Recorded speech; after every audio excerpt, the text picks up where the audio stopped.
지난 시간에 이어서 이스라엘과 이란 전쟁 어디까지 갈 것인가에 대해서 다루어 보도록 하겠습니다. 1회 올리고 그 사이에 많은 일들이 있었습니다. 일단은 일단락이 된 것 같고요. 하지만 그렇다고 해서 완전히 마무리된 것은 아닌 것 같고, 또 1회 때 다루었던 배경 이런 것들은 그대로 가는 거기 때문에 2회를 계속 진행을 할까 합니다. 일단 어떻게 끝났나를 먼저 한번 봐야 될 것 같아요. 미국이 직접 타격을 했죠. 직접 타격한 이유는 그때 시간인 것 같았습니다. 이스라엘과 이란이 일단 한판 붙게 됐고요. 미국은 그 한판 붙는 과정 속에서 한 발 빠져 있었어요. 자기네들은 어떤 미리 통보는 받았지만 우리가 무슨 도움을 주거나 하지는 않았다라고 하면서 한 발 빠져 있었는데,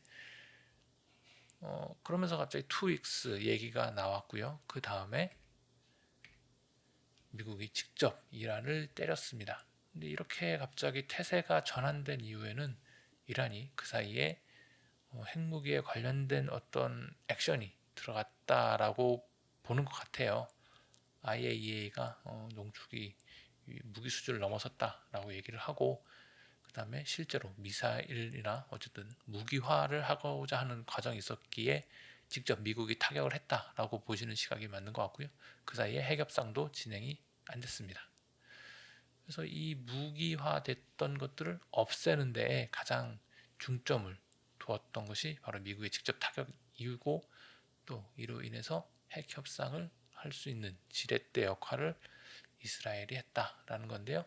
그 과정에서 좀 놀랍죠. 미국에서 직접 B2 스텔스 비행기로 이란을 때리고 다시 돌아오는 이런 작전이 수행이 가능하다는 걸 했으니, 사실상 이란이 여기에 대응해서 뭔가를 더 할 수 있는 상황은 없다라고 보는 것이 맞는 것 같고요.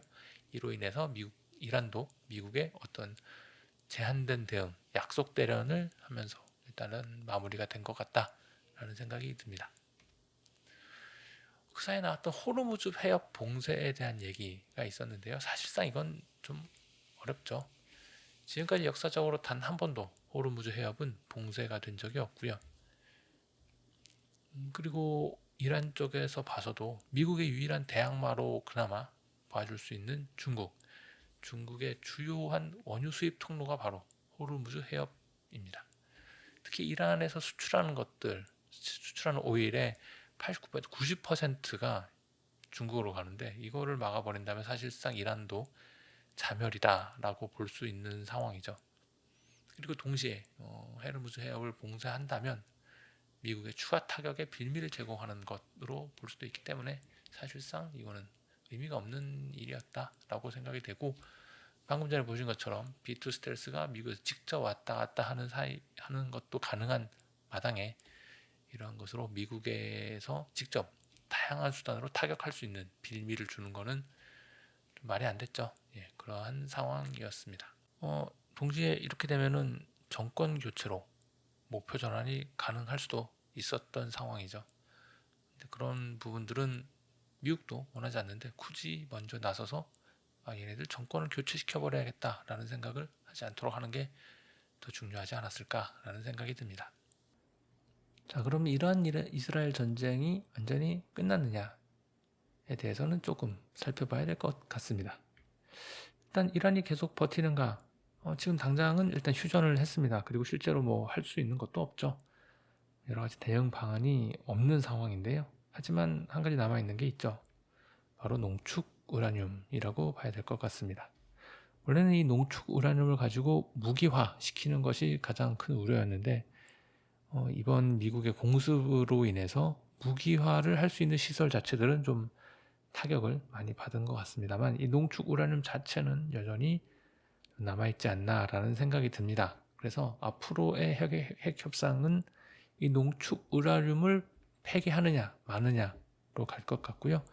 여기서 쉽게 이란이 농축 우라늄을 폐기는 안 할 수도 있겠다라는 생각이 듭니다. 미국은 농축 우라늄까지를 일단은 바라는 것 같지는 않을 수도 있겠다라는 생각이 듭니다. 일단 무기화 시키는 거를 공격을 통해서 막았고, 그리고 미국으로서는 이게 장기화되는 것을 바라지 않거든요. 장기화되는 걸 원하지 않고 있기 때문에 일단 여기서 좀 스톱 할 수도 있겠습니다만, 이스라엘은 과연 그걸 원할까는 좀 아닌 것 같습니다. 이스라엘은 완전히 이란이 핵을 포기하는 것, 요 자체가 목표일 수 있겠다라는 생각이 들고요. 그렇기 때문에 이스라엘의 도발은 과연 멈출 것인가, 거기에 대해서는 좀 아닐 수 있겠다라는 생각이 듭니다.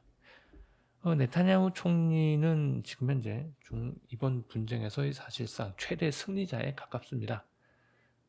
그동안에 안에서 받고 있던 어떤 사퇴 압력들, 스캔들 연루 이런 것들로 인해서 이 지지율이 크게 하락을 했는데, 이번 분쟁을 통해서 지지율이 다시 상승을 하는 모습을 보였고 상당한 입지를 좀 갖추었다라고 얘기할 수 있겠죠. 하지만 지난번에 보셨다시피 이러한 의석 구조를 봤을 때 끊임없이 좀 더 우파적인 어떤 압력이 작용을 할 것 같고요. 이것은 결국은 서한 지구, 팔레스타인 서한 지구로의 어떤 진출을 자극할 것으로 보입니다. 그래서 네타냐후 총리는 서한 지구를 어떤 점령하는 이러한 과정이 될 것 같고요. 가자 지구와 달리 서한 지구는 상당히 평화적인 곳입니다. 그래도 나름 협조적이었고 했는데 이 부분까지 점령하겠다라는 쪽으로 가게 되면 그때부터 또다시 새로운 분쟁의 불씨가 될 수도 있겠다라는 생각이 듭니다. 이것은 이란 핵 포기를 할 때까지 계속 이루어질 것 같고, 요거를 말리기 위해서 미국은 좀 어떻게 노력을 할 것인가 라는 생각이 들 것 같아요. 요거까지 가게 되면 글쎄요, 아랍 국가들도 과연 그냥 보고만 있을 것인가에 대해서는 조금 의문이 남습니다. 자, 이런 이스라엘과 이란의 분쟁이 금융시장에 어떻게 영향을 미쳤는가를 좀 살펴보고자 하고요. 결국 그것은 이번에도 타코인가 라는 쪽으로 귀결될 것 같습니다. 자, 타코, 트럼프, always, chickens out. 그래서 요 앞글자 따서 타코. 트럼프는 항상 어떤 일을 일으킨 다음에 그 일로 인해서 생기는 어떤 불확실성이나 이런 것 때문에 겁먹고 또는 쫄아서 한 발짝 물러서서 완료한다 라는 얘기죠. 어떻게 보면 금융시장에서는 이분처럼 좋은 분이 없어요. 뭔가 일을 일으켜서 가격을 한번 출렁이게 만들어서 싸게 살 수 있는 기회를 한번 주고요. 그리고 그 일이 실제로 현실화되기 직전에 좀 물러서서 다시 진정시켜주면 가격은 다시 좀 올라갔다가 또 내려갔다가 반대로 움직이는 이런 변동성을 주기 때문에 금융시장에서 어떤 트레이딩 하시는 분들에 있어서는 사실 좀 좋은 분이죠.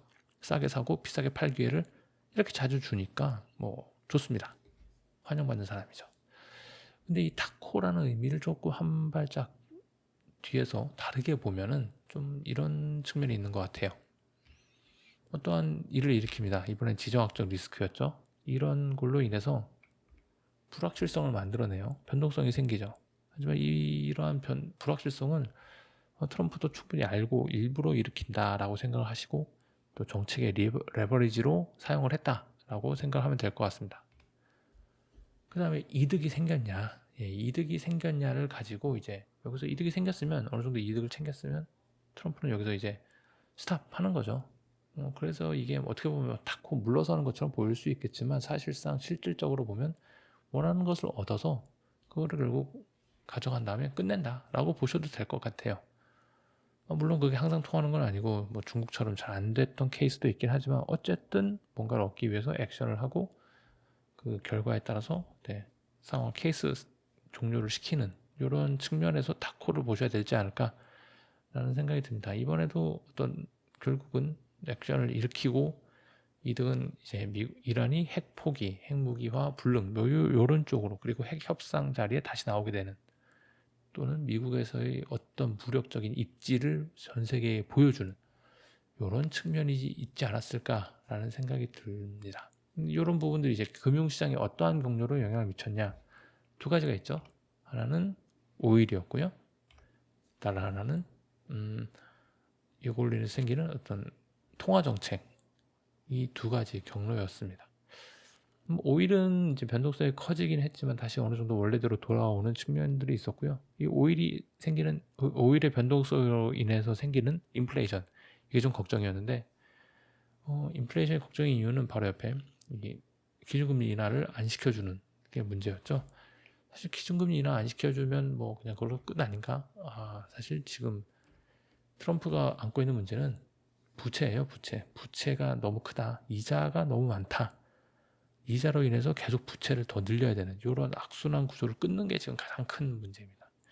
이거를 해결하기 위해서 가장 좋은 방법은 페드가 금리를 내려줘야 되죠. 그걸 위해서 오일 가격은 안정화가 되는 것이 중요합니다. 그래서 이런 측면에서 한번 보셔야 되지 않을까. 그래서 이득을 얻고 빨리 빠져야 하는 이유가 여기에 있었다라고 생각하시면 될 것 같습니다. 근본 이런 전쟁으로 인해서 가장 직접적인 영향을 받았던 금융시장은 바로 WTI 원유 시장입니다. 이스라엘이 이란을 공습했던 때로부터 쭉 올라가서 어떤 1달러 될 때까지 엄청난 변동성을 보였던 원유 시장입니다.